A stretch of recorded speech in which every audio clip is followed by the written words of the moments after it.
You know that sinking feeling in your stomach when you realize you've been played? That mix of anger, humiliation, and helplessness?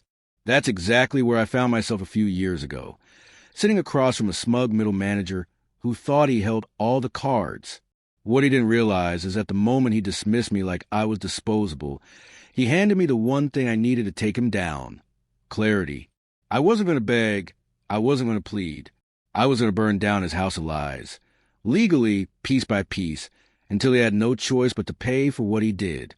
But let's rewind, because this story starts long before that moment.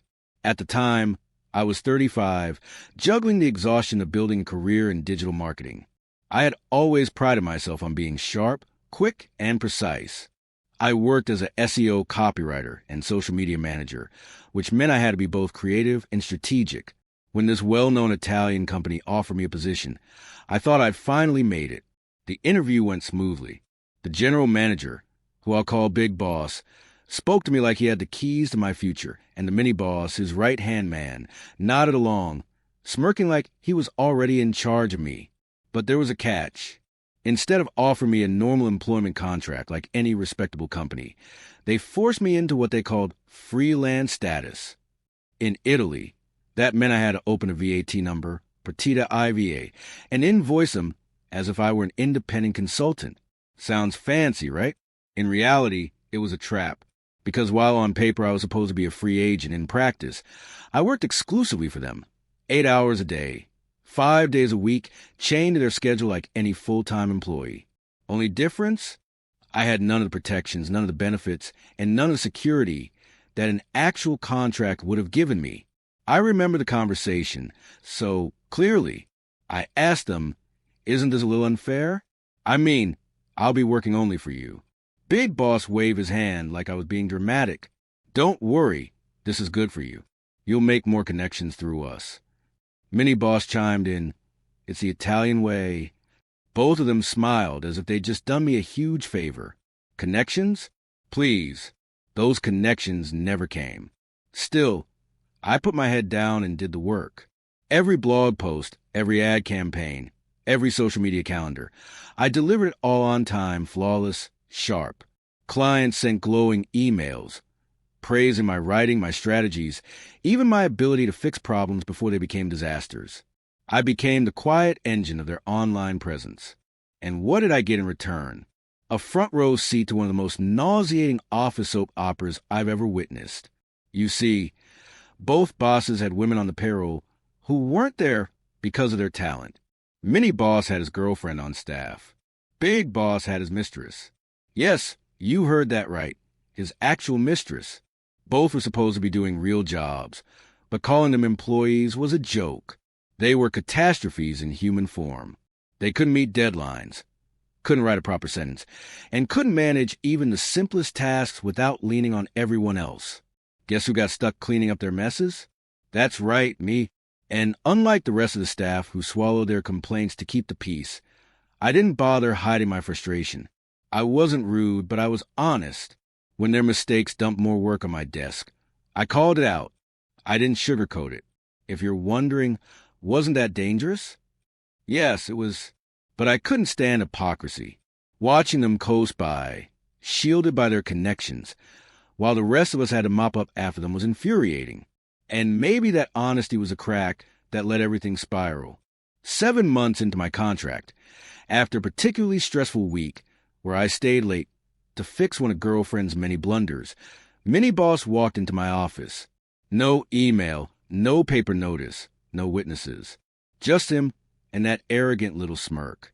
He leaned on the doorframe and said, almost casually, "Your services are no longer required." I froze.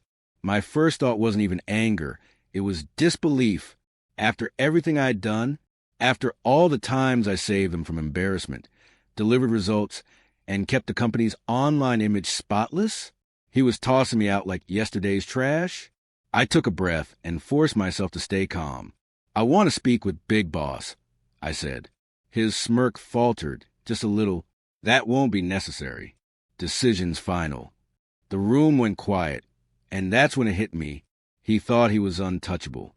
He thought I would walk away quietly, too stunned to fight back. And maybe in that moment, he even enjoyed it. The power of crushing someone's livelihood with a single sentence. But instead of begging, I smiled. I looked him dead in the eye and said, "This isn't over." He stiffened. "Are you threatening the company?" "No," I said, my voice calm, almost gentle. "Threats are for people who aren't sure they'll win. I'm making a promise. It's just a matter of time." For the first time since I'd known him, I saw fear flicker across his face. He quickly covered it up with a scoff, muttered something about professionalism, and left the room. But the seed was planted. He knew. Deep down, he knew he'd just made a mistake. That night, I sat at my kitchen table, laptop open, heart racing. I felt anger boiling in my veins, but beneath it was something sharper, determination. They thought they were clever, hiding behind fake contracts and shady deals. But I knew the truth, and I also knew the law was on my side. They hadn't just fired me illegally. They'd given me 7 months' worth of evidence, and I was ready to use it.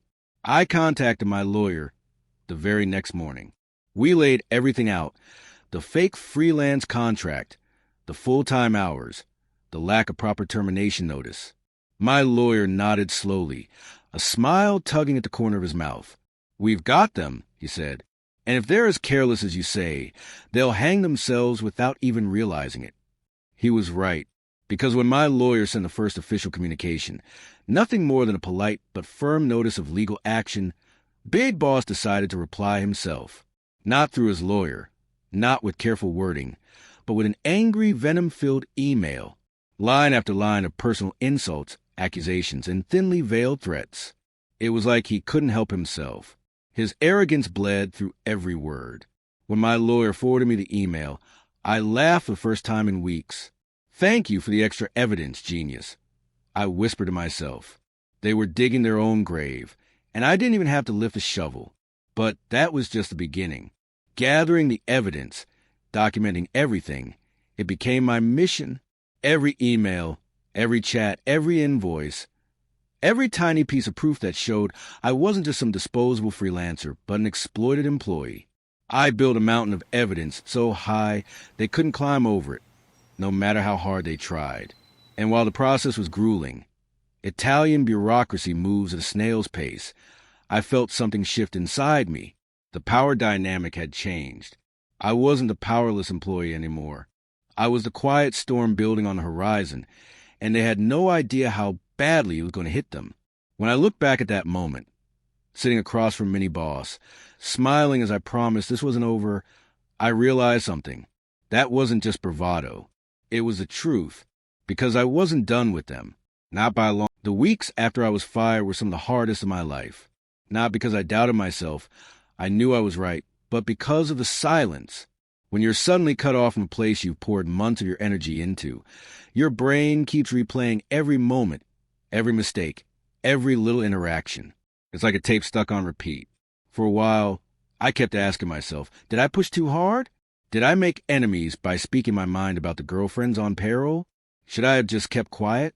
But then I'd open my inbox, scroll through the mountain of messages where clients praise my work, and I'd remember, no, I wasn't the problem. They were. Their whole setup was rotten. And I wasn't just a victim of it. I was about to be the person who exposed it. My lawyer. And I began building the case step by step. He kept reminding me, don't just think of this as revenge. Think of it as justice. You're not just fighting for yourself. You're showing them they can't keep doing this to people. That idea kept me going on the days when exhaustion weighed me down. Because documenting everything wasn't glamorous. It meant digging through months of emails, organizing every piece of communication, highlighting every clause in my so-called freelance contract that proved how they had trapped me in full-time hours. I turned into an archivist of my own suffering. I'd stay up late, eyes burning, fingers numb from scrolling and copying, until my laptop screen blurred in front of me. And the more I looked, the more I realized just how much ammunition they'd handed me. There were emails where Mini Boss congratulated me for saving the campaign after his girlfriend botched it. Chats where Big Boss praised me for working overtime. Even though technically, as a freelancer, I shouldn't have been bound by their schedule at all. And then, of course, the crown jewel, That venomous email Big Boss had sent in a fit of rage. It was practically a confession of guilt wrapped in insults. My lawyer couldn't stop laughing when he read it. He might as well have signed a written statement saying, "Yes, we exploited her. Yes, we broke the law. And yes, we're jerks about it." Meanwhile, life outside the case moved on painfully slow. Finding new work wasn't easy, especially when the wound was still fresh. Every job interview felt like walking on glass. But strangely, the fight itself gave me purpose. I wasn't just unemployed. I was a woman on a mission. Every folder I created, every screenshot I saved, every invoice I filed brought me closer to making them pay. Italian bureaucracy, though, is its own kind of punishment. Weeks turn into months, and months into nearly a year. Each time we filed paperwork, there were delays. Each time we scheduled hearings, holidays or strikes, or administrative issues, pushed them back. It was maddening.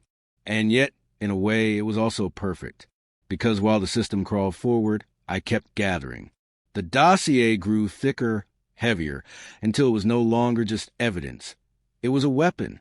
I still remember the night I finally printed the whole thing. 200 pages. 200 pages of proof that I had been wronged, exploited, and discarded. I stacked them on my dining table and just stared at them for a while. The pile was taller than a glass of wine, heavier than some of the laptops I'd carried to meetings. It wasn't just paper, it was vindication in physical form. But here's where it got delicious. Before we even made it to trial, their own lawyer reached out. The tone was completely different from the arrogance I had seen from Big Boss and Mini Boss. It wasn't demanding or dismissive. It was desperate. "I think we can resolve this matter amicably," their lawyer said in his first email. "Perhaps you'd be willing to propose a settlement amount?" I laughed out loud when I read that. Less than a year ago, they had thrown me away like garbage. Now, they were begging me to tell them how much money it would take to make me disappear. The tables had turned, and it felt incredible. My lawyer asked me, "So, what do you want?" I thought about it for a long time. Part of me wanted to be petty, to drag them into court and watch them squirm under the judge's glare. But another part of me knew that money, cold, hard, undeniable money, was its own kind of revenge. It wasn't just about me being compensated. It was about them losing control, losing face, losing resources. So we named a 5-figure sum. Not outrageous, but not small either. Enough to sting. Enough to remind them that screwing me overcame with a price tag. And do you know what happened? They accepted, without a single complaint. No negotiation, no pushback. They folded instantly. That's when I knew they were terrified of going to court, which made sense, because this wasn't their first time. I'd heard whispers before. But when I dug a little deeper, I learned they had a history of pulling the same stunt with other employees. Only this time, they'd messed with the wrong woman. The day of the settlement hearing, I walked into the courtroom with my lawyer by my side. My hands were sweating, but my chin was high. Across the room, Big Boss sat stiffly in his chair, his face pale, his jaw tight. Mini Boss wasn't even there, probably too cowardly to face me. The judge flipped through file, her eyebrows rising as she skimmed the evidence. Then she looked up, first at me, then at Big Boss. "This is thorough," she said, nodding toward my lawyer. "Very thorough. Congratulations." I felt a warmth spread through my chest. After months of being treated like I didn't matter, those words were worth more than gold. Then the judge turned to Big Boss, her voice sharp. "We are honestly tired of seeing your name in this court. Your conduct is appalling. Do you intend to keep running your company like this? Because if so, I can assure you, this won't be the last time you're here." Big Boss's face turned red. He mumbled something under his breath, but the damage was done. He wasn't the powerful man in the room anymore. He was a scolded child, sitting in front of someone who finally called him out for what he was. By the time we left the courtroom, the money was as good as mine. 5 figures transferred directly into my account, in exchange for walking away. I could have cried, not just from relief, but from triumph, because in the end, I hadn't just won a settlement. I had proven to myself, and to them, that I wasn't disposable, that I wasn't powerless, that When you push someone too far, sometimes you push them right into the kind of revenge that hits where it hurts most. And for the first time in a long time, I felt free. Walking out of that courtroom, I felt like I was breathing clean air for the first time in over a year. The weight that had sat heavy on my chest since the day Mini Boss smugly told me I was no longer required finally lifted. The money was a victory. Sure, a big, undeniable win. But the real prize? It was a look on Big Boss's face when the judge tore into him. That moment was priceless. For once, the man who thought he was untouchable couldn't hide behind arrogance or fake charm. He had to sit there and listen as someone in authority reminded him that his actions had consequences. That image stayed with me long after the case was closed. You might think I went straight home and popped champagne, celebrated with friends, splurged on something extravagant. But the truth is, when I first sat down in my apartment with a settlement check in my hand, I cried. Not tears of sadness, tears of release. For months, I had carried the stress of not knowing what would happen, the fear of losing everything, the anger being treated like dirt. And suddenly, all of it turned into relief, washing over me like a tidal wave. I wasn't broken. I wasn't beaten. I had survived, and more importantly, I had won. In the weeks that followed, I started to rebuild. Slowly, carefully. I invested some of the settlement money in myself, upgrading my skills, networking, preparing for new opportunities. But I also did something I hadn't done in years. I took a real break. No deadlines. No fake freelance contracts. Just time to breathe, to remember who I was outside of work. Of course, the whispers about Big Boss and Mini Boss never stopped. It turned out my case wasn't a fluke. They had a reputation, one that was catching up with them. Former employees started reaching out to me quietly, sharing their own horror stories. Some had been too scared to fight back. Some didn't have the energy. Some just wanted to move on. But every time I heard another story, I felt more vindicated. Because while I couldn't fix the past for them, I had struck a blow that weakened the fortress those men had built around themselves. And maybe, just maybe, the next time they tried to exploit someone, they'd think twice. There was one night months later when I ran into someone from my old company at a cafe. She wasn't close to the bosses, just another employee who'd kept her head down. When she recognized me, she smiled. "I heard what you did," she said softly, almost like it was a secret. "You have no idea how much respect people have for you because of that." Her words stunned me. Respect. That was something my ex-bosses had never given me. But in fighting back, I had earned it in ways I hadn't even realized. It's funny.